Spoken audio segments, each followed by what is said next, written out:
Boa noite a todos.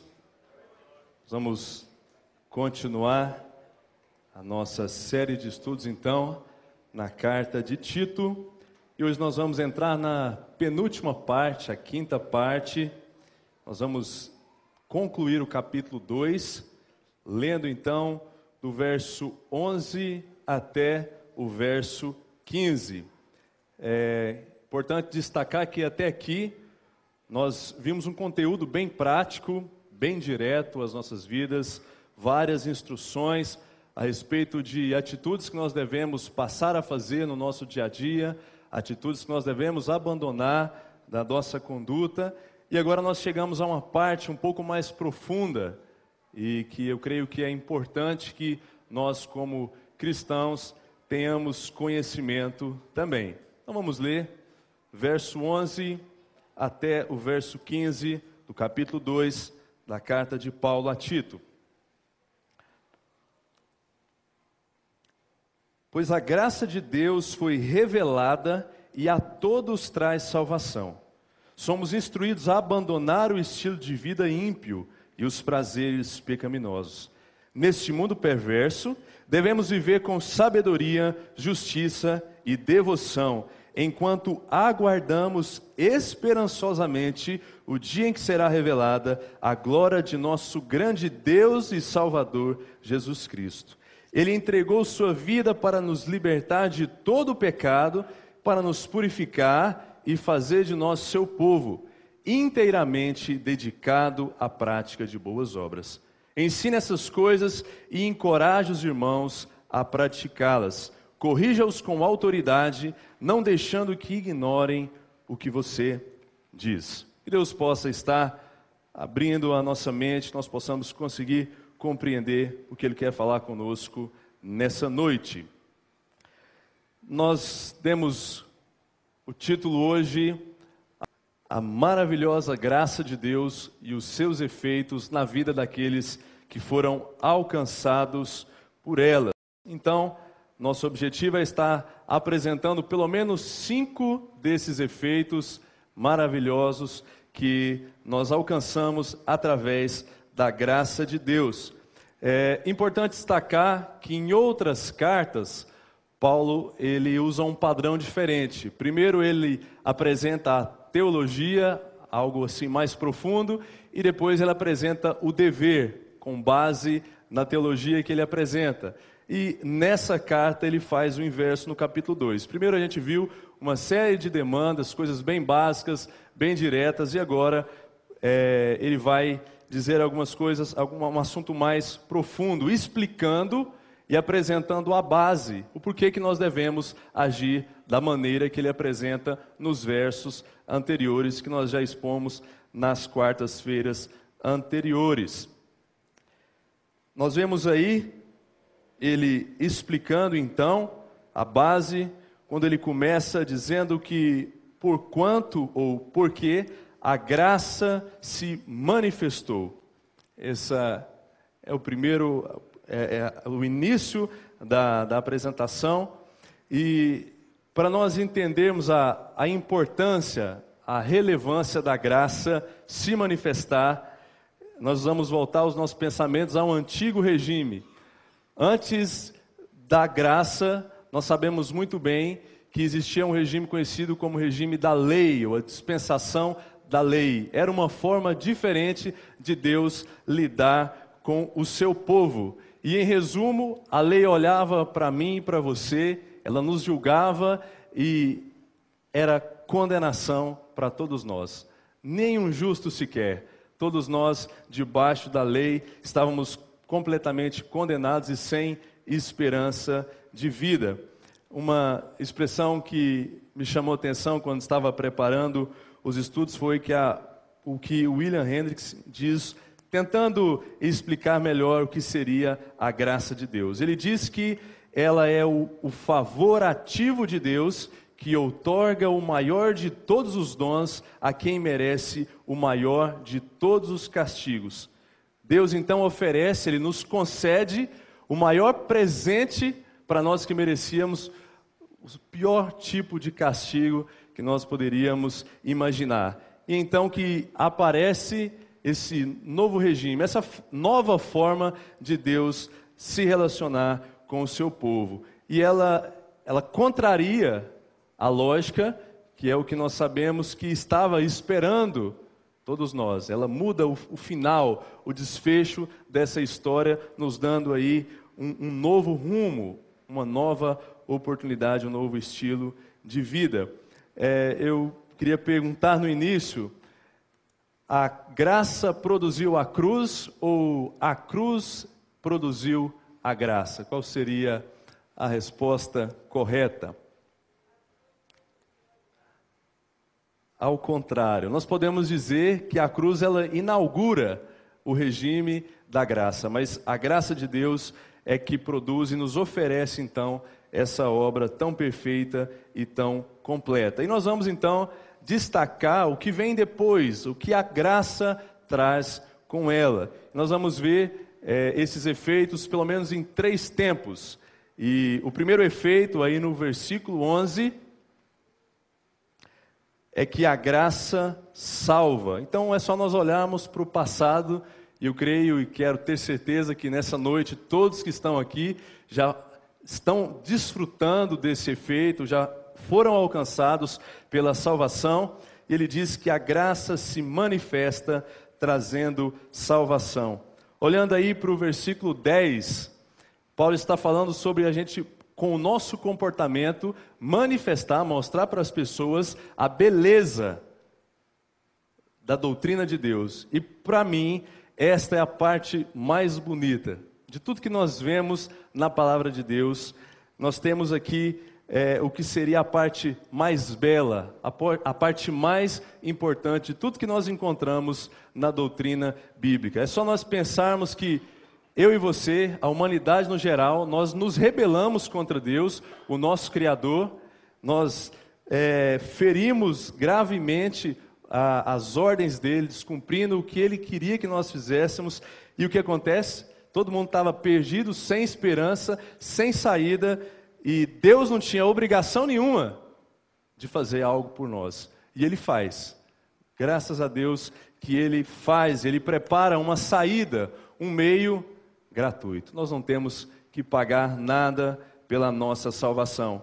A palavra usada no original para graça significa favor, benefício ou até mesmo um presente. Então, através desse efeito, nós somos salvos da ira de Deus. Estávamos bem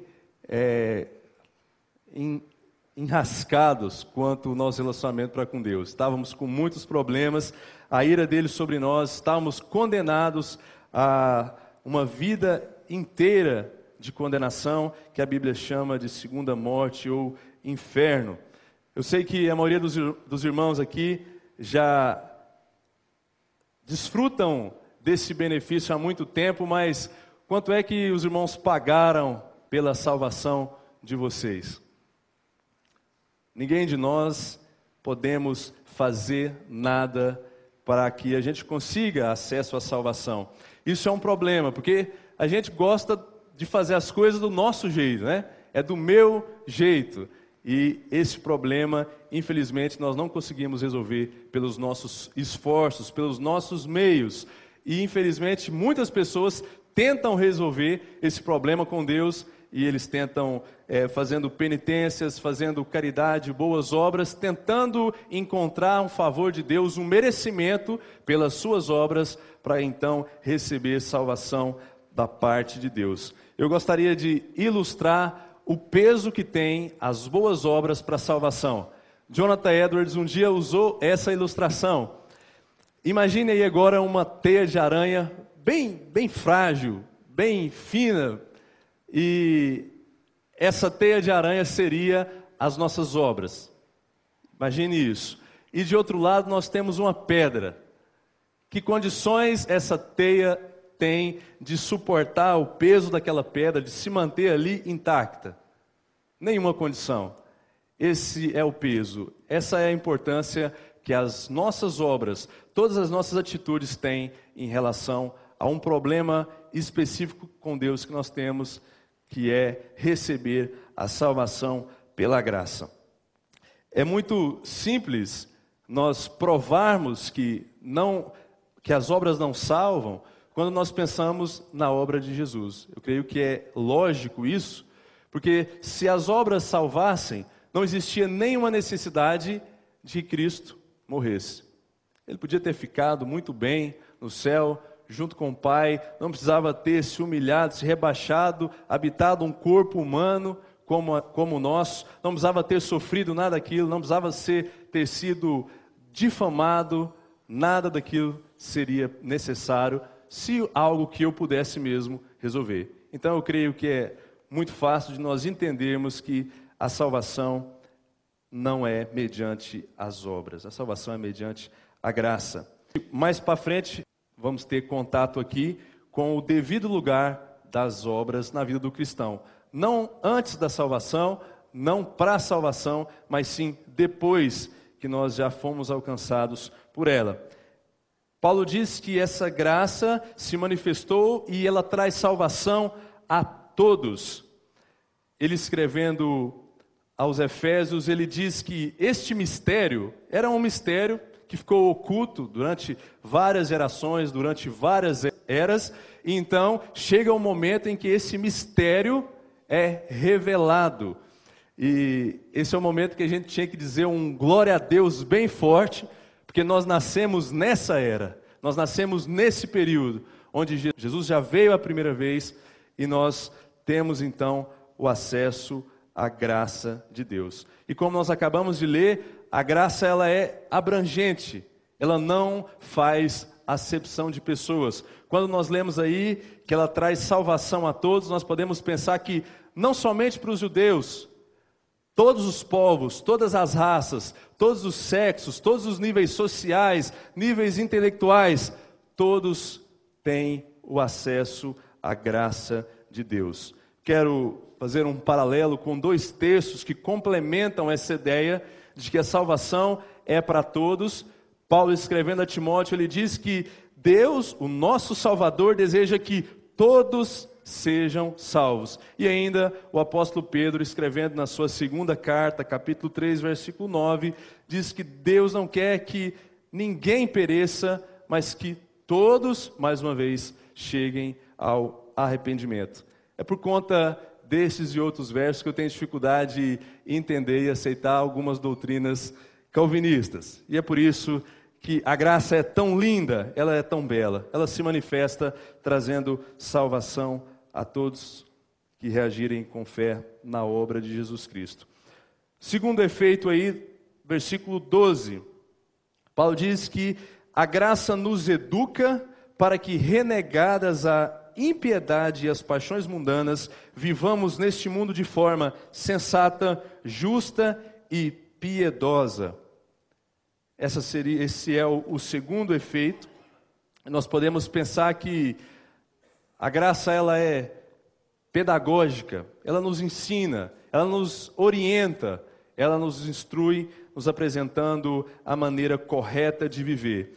Eu quero dizer aqui, sem medo de errar, que não existe uma transformação permanente, uma transformação verdadeira na vida de nenhum homem sem a graça de Deus.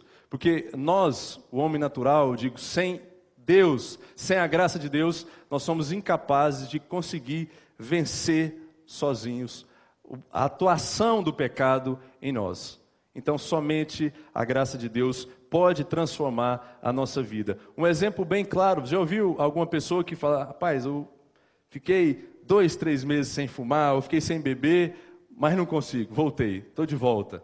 A gente vê às vezes um período de sucesso, mas logo as pessoas fracassam novamente. Por isso a importância da graça de Deus atuando na nossa vida. Nós podemos também chamar esse processo de um processo de santificação, onde o cristão diariamente aqui na terra vai se separando desse mundo, corrigindo a sua vida e se dedicando a Deus. Um processo que nós podemos chamar de conversão, onde nós estávamos trilhando um rumo, um caminho, e acontece uma meia volta, e nós então escolhemos, passamos a caminhar por outro caminho, para outro lado. Ele faz aí uma síntese, um resumo desse processo pedagógico da graça. Ele apresenta primeiro um conteúdo a nós eliminarmos a nossa vida, que nós vamos dividir ele em duas partes. Ele diz, ela nos educa para renegar, para renunciar, para abandonar o que nós podemos chamar de um antigo estilo de vida que nós vivíamos, onde a velha natureza, o velho homem era o que controlava a nossa vida e as nossas decisões. E ele diz então, para nós abandonarmos a impiedade e também prazeres pecaminosos. Então, impiedade seria o oposto do que nós estamos propondo aqui nesses dias, que seria a piedade. Então, uma pessoa ímpia, uma pessoa que não teme a Deus, que não tem prazer em Deus e também que não obedece a Deus, vivendo uma vida de irreverência para com Deus, uma vida de desleixo para com Deus, sem medo de desonrar, sem medo de ofender e desobedecer a Deus. Ele diz, vocês precisam renunciar, vocês precisam abandonar e renegar isso. E depois ele diz também a respeito dos prazeres pecaminosos. É um termo bem abrangente, mas nós podemos resumir dizendo que são todas as coisas, todas as formas ilícitas da gente receber prazer aqui nessa vida. E entre elas, às vezes algum tipo de posse, que não é lícita, mas vai me dar prazer, algum tipo de poder, um prazer sexual, embriaguez, drogas, e também qualquer tipo de outro vício que vai me dar algum tipo de prazer. Paulo diz, vocês precisam renunciar e abandonar tudo isso. Dois textos que complementam essa ideia, é o que ele diz aos Gálatas, dizendo que os que são de Cristo, nós crucificaram a carne com as suas paixões e com os seus desejos. E escrevendo aos Colossenses, ele diz, façam morrer, e a palavra tudo aparece mais uma vez, tudo que pertence à natureza terrena. Entre elas, imoralidade sexual, grande fonte de prazer terreno e pecaminoso, todo tipo de impureza, avareza, que também vai gerar um prazer, com certeza, o dinheiro fornece isso. Ele diz também para abandonarmos ira, maldade, difamação, mentira, entre várias outras coisas. O que nós vamos entender aqui nesse ponto é que um evangelho que omite isso, uma pregação que omite isso, não é uma pregação bíblica, não é um evangelho bíblico, é um evangelho incoerente com o que nós aprendemos aqui. É evidente que Deus não quer só o nosso coração, é óbvio que Deus não quer transformar só o nosso coração. Isso precisa ficar bem claro nas nossas mentes, porque isso tem sido pregado em alguns locais. Depois desse conteúdo a eliminarmos da nossa vida, aparece a segunda parte, que é o que nós devemos agora preencher essa lacuna. Fica um vazio na nossa vida e nós vamos adicionar algumas coisas. E é um estilo de vida contrário, diferente ao que nós acabamos de ler. Ele diz, para que vivamos nesse mundo de forma sensata, justa e piedosa. Kelly dividiu essas três palavras, esses três termos aqui, da seguinte maneira. O primeiro é para a gente viver bem com a gente mesmo. O segundo, para viver bem com o próximo. E o terceiro, para viver bem com Deus. Então, a sensatez ou a sabedoria, o autocontrole, para mim, para o meu próximo aí, sempre oferecer justiça no nosso relacionamento, fidelidade, para assumir os compromissos que a gente faz muitas vezes, e muitas vezes desonramos, e também para não diminuir de maneira alguma o nosso próximo, agindo com ele de maneira justa. E por fim, viver e se relacionar com Deus de maneira piedosa, respeitando as coisas de Deus, amando as coisas de Deus, tendo reverência para as coisas de Deus. Quem contou aí, piedade, uma das palavras-chave da carta, vai aparecer aí pelo menos 3 vezes, do capítulo 1 até o capítulo 2. E fica uma pergunta aí para a gente lê essas demandas e fica, quando é que eu preciso fazer isso? Quando é que eu preciso mudar? Quando é que eu preciso transformar a minha vida? A Nova Versão Internacional e a King James diz que nesta era presente, ou nesta presente era, é que nós devemos viver isso. Devemos fazer essa limpeza, fazer essa revisão aí, tirar tudo aquilo contrário à vontade de Deus e adicionarmos pelo menos aí sensatez, justiça e a piedade na nossa vida. É hoje. Hoje é o momento que nós precisamos nos adequar à graça de Deus e deixar que ela nos transforme e mude a nossa vida. Falamos do passado, falamos sobre a educação no presente, e agora ela também vai agir na nossa vida, a graça de Deus, um efeito pensando no futuro. Nós lemos aí no versículo 13, depois de nos educar, Paulo diz: aguardando a bendita esperança e a manifestação da glória do nosso grande Deus e Salvador Jesus Cristo. Então ele faz a gente olhar para o futuro, lá para frente. Nada disso que nós acabamos de ler no versículo 13 ainda aconteceu. E nós podemos classificar então como uma motivação. Ele está aqui nos motivando, fazendo nós olharmos para duas coisas. A primeira, ele menciona bendita esperança. Nós estamos então aguardando uma bendita esperança. Nós olhando para o capítulo 1, versículo 2, ele diz que estava escrevendo para Tito ali em Creta, na esperança da vida eterna. Nós mencionamos isso na primeira quarta-feira. Então, eu creio que ele também está se referindo a esta mesma esperança, quando diz que nós estamos aguardando, aqui ele chama de bendita esperança. Eu quero fazer aqui nós fazemos uma diferença entre o que nós esperamos e o que as pessoas que ainda não tiveram um encontro com Cristo, com a graça de Deus, esperam. Paulo, escrevendo aos Coríntios, diz, na primeira carta, capítulo 15, versículo 19, olha o que ele diz: se a nossa esperança em Cristo se limita apenas a esta vida terrena, nós somos as pessoas mais infelizes deste mundo. A versão King James diz que nós somos os mais miseráveis de todos os seres humanos, se a nossa esperança estiver unicamente aqui nesse mundo, nessa vida terrena. E eu quero que os irmãos pensem no mundo. O que as pessoas dizem? Morreu, acabou. Esse é o pensamento de grande parte das pessoas que ainda não foram alcançadas pela graça de Deus.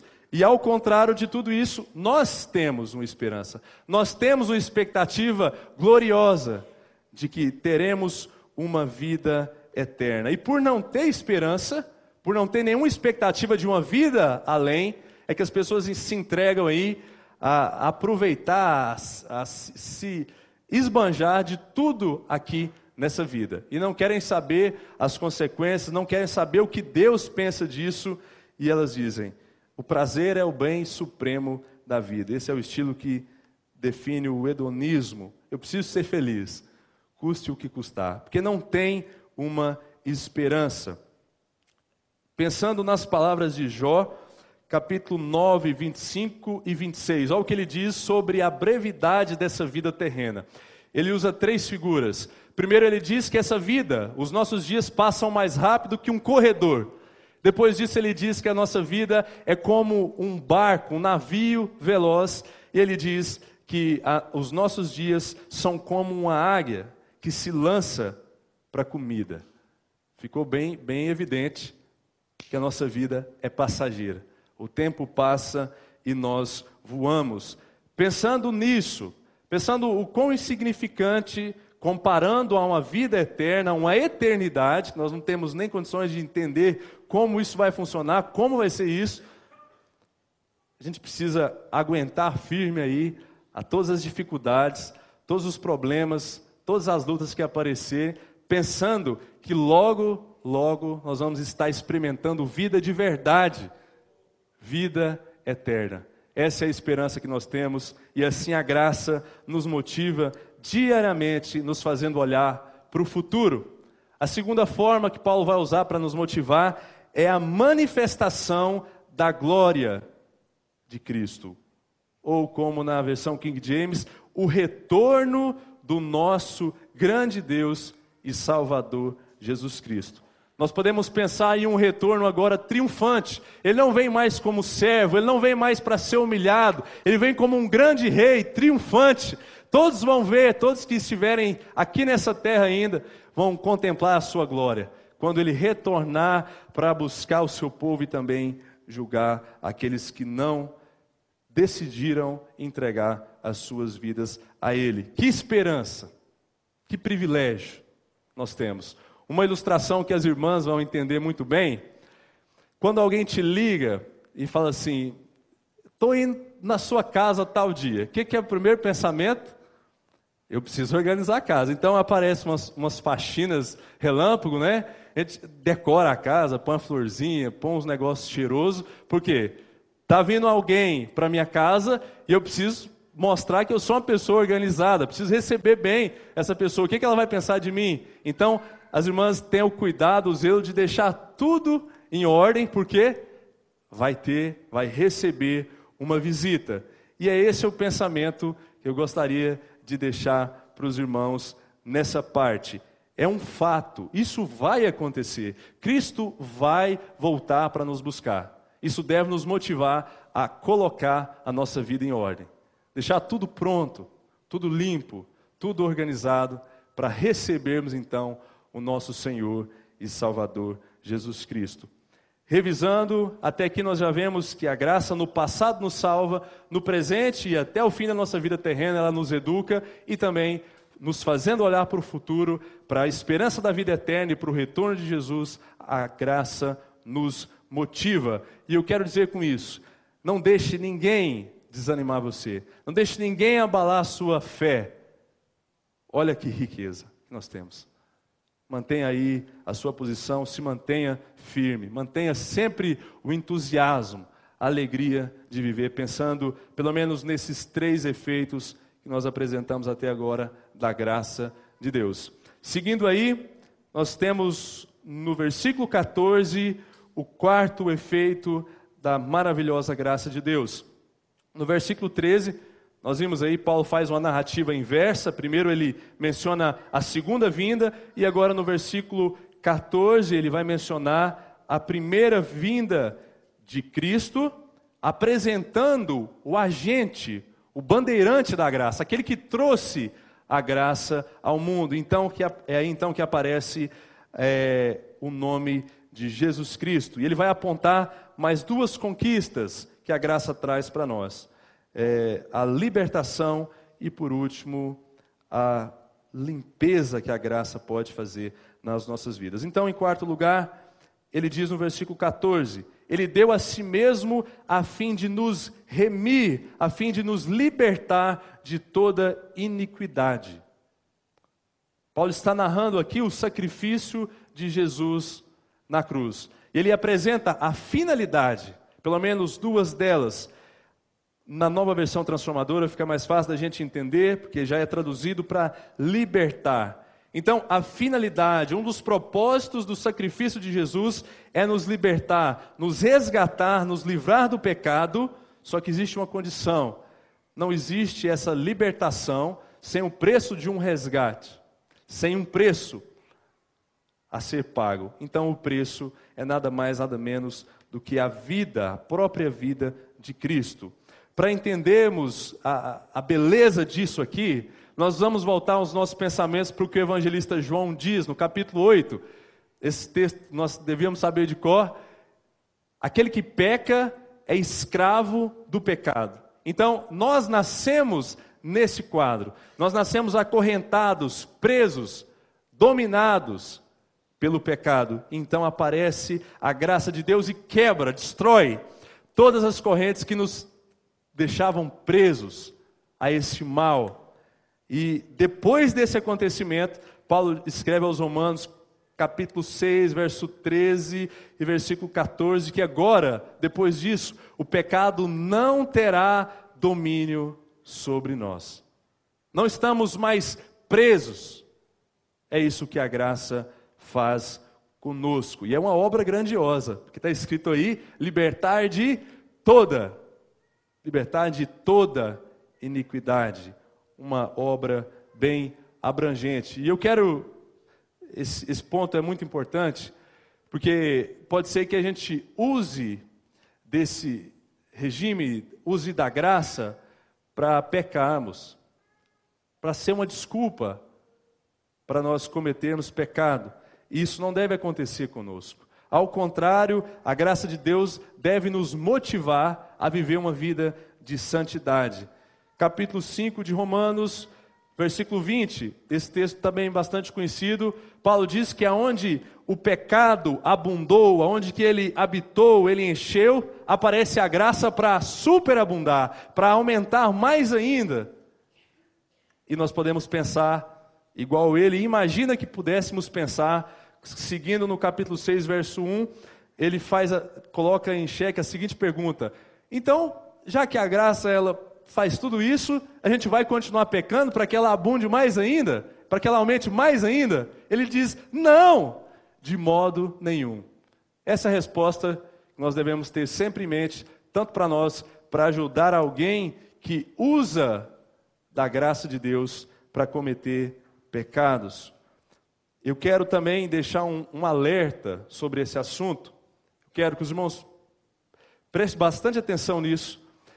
João, ele escreveu, e eu creio que esse é um dos textos mais duros que nós temos na Bíblia, e pode ser que exista alguma pessoa no nosso meio hoje que esteja iludida, pensando que é uma pessoa salva, pensando que é um filho de Deus, e olha o que João vai dizer sobre esse assunto.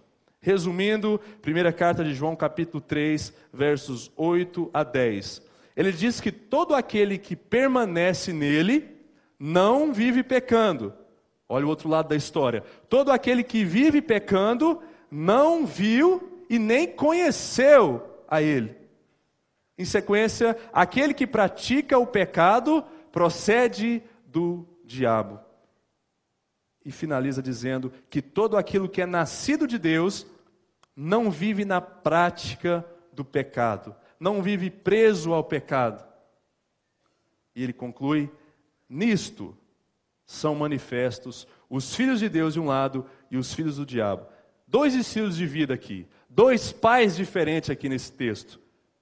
E caso, se porventura existir alguém nessa noite que ainda está preso, que ainda vive na prática contínua e deliberada do pecado, eu creio que esse é o momento de você rever a sua salvação e nessa noite abraçar a graça de Deus e se livrar das algemas do pecado de uma vez por todas, se entregando a Cristo.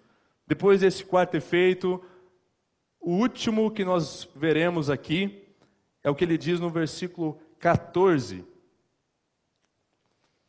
Ele deu a si mesmo para nos remir de toda iniquidade e também para purificar para si mesmo um povo. A gente precisa voltar, fazer uma retrospectiva e pensar na nossa vida antes da salvação. Então os nossos pés estavam todos sujos de andar em caminhos que não devíamos, as mãos também imundas, nosso corpo fedendo. Era essa a nossa condição por conta do pecado, o mal que nós estávamos vivendo. Então aparece a graça de Deus através do sangue de Cristo, que faz o quê? Nos purifica. Para ilustrar mais ou menos a ideia, é algo semelhante ao que acontece com o filho pródigo. Vocês lembram? Ele abandona a casa do seu pai, vai para bem longe, investe todos os seus bens no pecado, em ver uma vida que desagradava a Deus, e ele volta. Ele volta. E o pai então abre os braços, recebe ele, dá novas roupas, novos sapatos, um anel, dá um banho. É algo semelhante a isso que nós podemos classificar como essa limpeza, essa purificação que a graça também faz nas nossas vidas. Primeira carta de João 3:3, escrevendo sobre a manifestação de Jesus, sobre o retorno de Jesus, a segunda vinda dele, João diz que todo que tem essa esperança, está falando da gente, todos estamos esperando Jesus voltar, nele purifica a si mesmo, assim como ele é puro. Esse deve ser o nosso desejo. Nos espelharmos na pureza de Cristo, na santidade de Cristo e queremos ser como ele é. Esse último processo e efeito que nós estamos pensando aqui, assim como a educação que é constante e diário na vida do cristão, e também o processo de libertação dos pecados, que é algo constante, que nós vamos viver diariamente, o processo de purificação também é algo que o cristão tem que experimentar e tem que viver todos os dias da sua vida aqui na terra. A pergunta que fica é: o que fazer então quando eu me sujar de novo? E a gente vai se sujar. Nós vamos, em algum momento das nossas vidas, para não dizer todo dia, para não dizer toda hora, nós vamos desobedecer a Deus pecando com pensamentos, com palavras, com intenções e também com atitudes. Então, o que fazer quando isso acontecer? João nos explica de forma bem clara e objetiva na sua primeira carta, capítulo 1, versículo 9. Olha o que ele diz: se confessarmos os nossos pecados, Ele é fiel e justo para nos purificar de toda injustiça. Note aqui que a purificação ela é condicional. Qual a condição? Se confessarmos. Essa deve ser a nossa atitude sempre que isso acontecer nas nossas vidas. Diariamente nós estamos apresentando a Deus todas as nossas falhas, todos os nossos tropeços, confessando a Ele e pedindo Ele que nos perdoe e mantenha a nossa vida pura perante Ele. Eu quero perguntar para você, seja sincero, qual foi a última vez que você, cristão, salvo, confessou um pecado seu a Deus? Se a sua resposta não for hoje ou ontem, tem algo de errado aí, porque com certeza, diariamente, nós precisamos nos purificar novamente, confessando as nossas falhas a Deus e pedindo que Ele nos purifique mais uma vez, acertando as nossas contas e vivendo então uma vida de santidade. A próxima expressão que aparece aí é purificar para si mesmo um povo exclusivamente seu. Tem tanta coisa embutida aqui nesse exclusivamente seu. Basta a gente olhar, em primeiro lugar, para a compra. Nós somos comprados. Paulo diz, 1 Coríntios 6:20, que nós somos comprados por preço, por um alto preço. Aí nós começamos a entender o porquê dessa exclusividade. Nós não somos mais de nós mesmos. Por isso ele exige exclusividade na nossa vida aqui para Ele. Pensando no que Ele revelou a Moisés, Êxodo 25, Ele diz lá, olha, eu sou um Deus zeloso, eu sou um Deus ciumento. Mais um fator aqui que explica essa exclusividade que Ele requer de nós. E pensando também no que Mateus escreveu, capítulo 6, 24, bastante conhecido, ninguém pode servir a dois senhores. Esse Deus, Ele quer o centro das nossas vidas. Ele não aceita que nós dividimos o nosso coração com mais ninguém. Ele tem o direito de ser egoísta nesse sentido. Ele é nosso dono.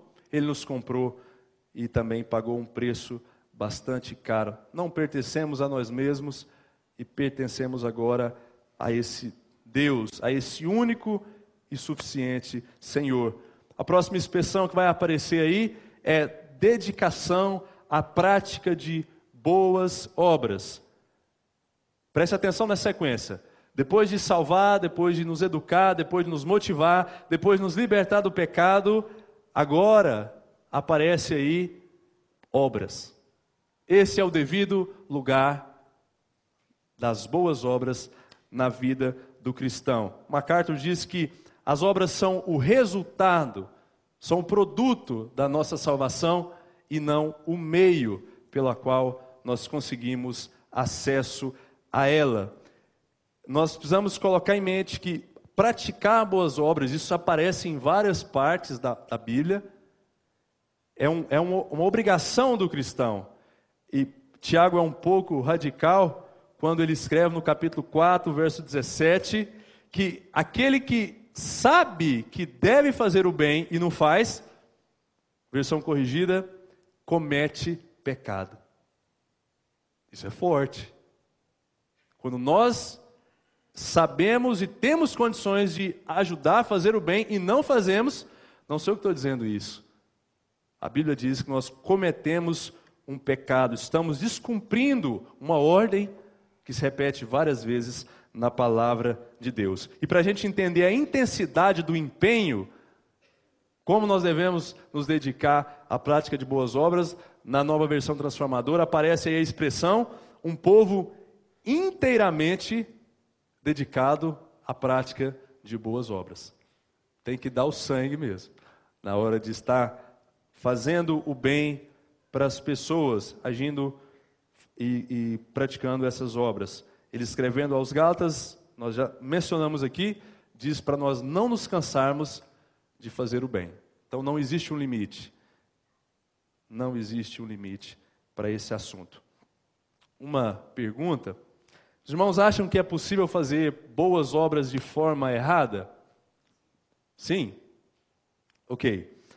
Quando nós pensamos, e vai puxando aí na sua mente, em algumas obras que nós vemos as pessoas fazendo, que aparentemente são boas, na maioria das vezes, para não dizer todas, elas não são boas porque a intenção, a motivação não é boa.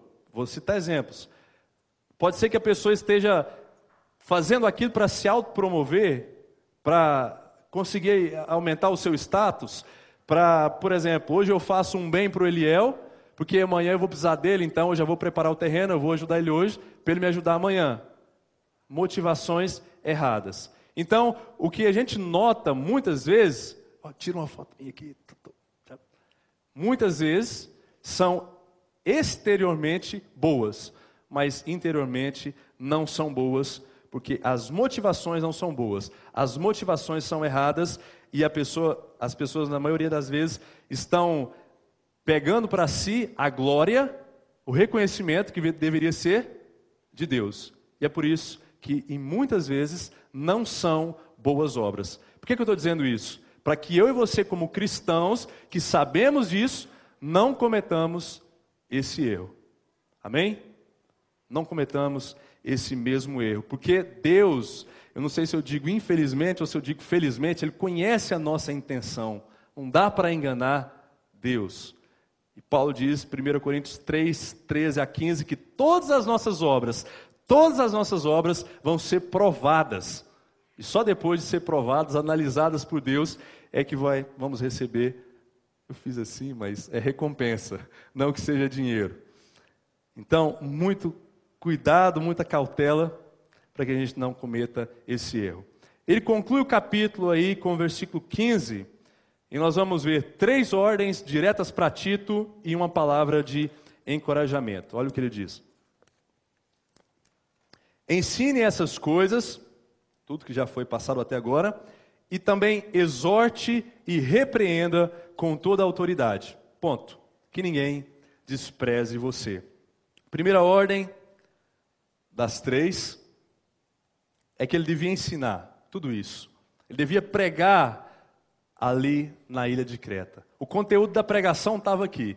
Então, seriam várias pregações expositivas para a honra e glória de Deus. Esse deveria ser a missão de Tito ali. O conteúdo estava exposto nessa carta. Segunda ordem, exortar, e aparece de forma mais clara na NVT, encoraje os irmãos a praticar essas coisas. E esse é o meu dever hoje. Estar motivando os irmãos, encorajando os irmãos, incentivando a cada um aqui a tirar do papel. Até agora está tudo aqui. E diariamente a gente ir passando para as nossas mãos, para os nossos olhos, para os nossos ouvidos, para os nossos pés, e deixando que essa palavra transforme as nossas vidas diariamente. Esse é o grande objetivo do estudo bíblico. Repetindo, esse é o grande objetivo do estudo bíblico. Praticarmos o que nós temos aprendido e conhecido. E a terceira instrução, corrigir. Com certeza, várias coisas estavam fora de ordem ali na ilha de Creta, e quando fosse necessário, a instrução era: corrija, repare aí os erros, mostre o jeito certo de agir. E ele termina depois as 3 ordens, encorajando Tito, dizendo o seguinte: não deixe que ignorem ignorem, o que você diz. Eu preciso confessar que esse verso aqui me motivou bastante, principalmente naquela parte que tinha que falar para os líderes. Então, às vezes, falar para alguém que está na linha de frente, está com a responsabilidade de cuidar, e esse versículo me motivou para estar passando aí por todas as partes que nós já vimos até hoje. Ele diz: não deixe que ninguém ignore você. Nem os falsos mestres que estavam ali, ninguém intimidar ele, também que a igreja não desqualificasse o ministério dele. Depois de tudo isso, Tito, Creta e Santa Vitória têm agora um bom equipamento, hein? Muito conteúdo para que a gente consiga, assim como era o desafio de Tito, combater todas as mentiras que estão espalhadas, e elas estão e são muitas na nossa cidade, e também para viver uma vida que agrada a Deus e que reflete a beleza de Deus. Concluindo aí, quais os efeitos da graça de Deus na nossa vida? Nós pensamos então em pelo menos 5, e quando o assunto é salvação, quero revisar aqui: nunca se canse de agradecer, de louvar a Deus pela sua salvação. Isso deve ser algo que nós diariamente devemos fazer. E além de agradecer, divulgarmos. Tem muitas pessoas que ainda não tiveram acesso a essa mensagem, não tiveram acesso a essa salvação, e os que tiveram não entenderam ainda.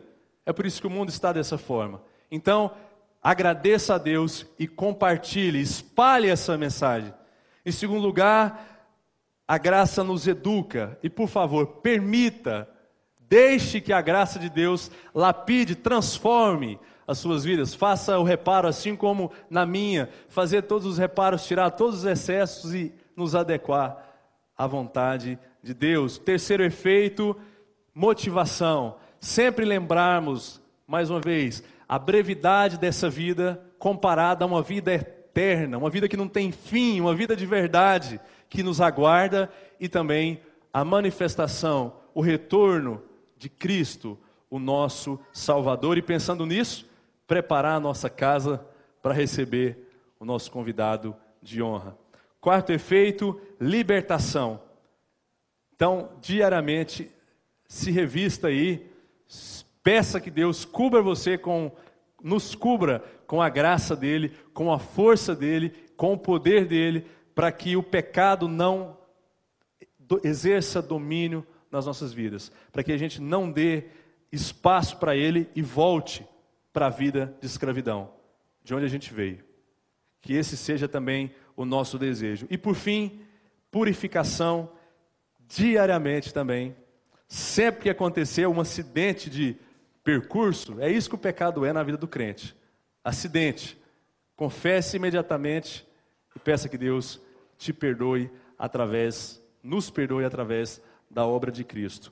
Gostaria que nós cantássemos primeira estrofe, hino 14 do nosso hinário, Sublime Graça, Maravilhosa Graça. Vamos sem instrumento mesmo, vamos lá? Sublime graça que alcançou um pobre como eu, a mim perdido e cego achou, salvou e a vida